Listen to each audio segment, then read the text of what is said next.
Shapes of molecules. Why is it important? One of the reasons why is because we can see if the molecule is polar or not.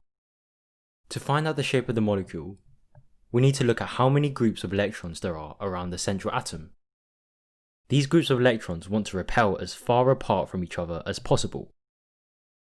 Let's go through the cases you need to know.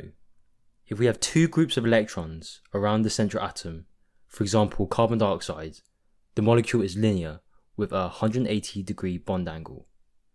If we have three groups of electrons around the central atom, for example BF3, the molecule is trigonal planar with a 120-degree bond angle. If we have four groups of electrons around the central atom, for example methane, the molecule is tetrahedral with a 109.5-degree bond angle. If we replace one of the bonds with a lone pair, for example ammonia, the lone pairs repel more strongly than these bonding pairs. Each lone pair reduces the bond angle by 2.5 degrees. So this molecule is a trigonal pyramid with a bond angle of 107 degrees.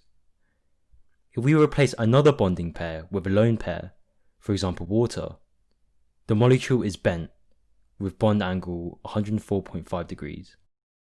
If we have five groups of electrons around the central atom, for example PCl5, the molecule is a trigonal bipyramid with bond angles 90 degrees and 120 degrees.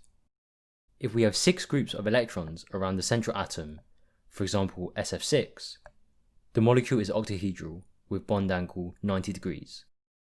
Let's go through a typical exam question. What is the shape of the NH4+ molecule? And it's typically a 4-marker. To get the first mark, you need to state that there are four groups of electrons around the central nitrogen atom.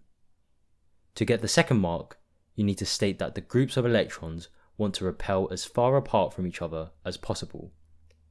To get the last 2 marks, you need to get the correct shape and angle. NH4 is tetrahedral here, with bond angle 109.5 degrees. And now you have 4 marks.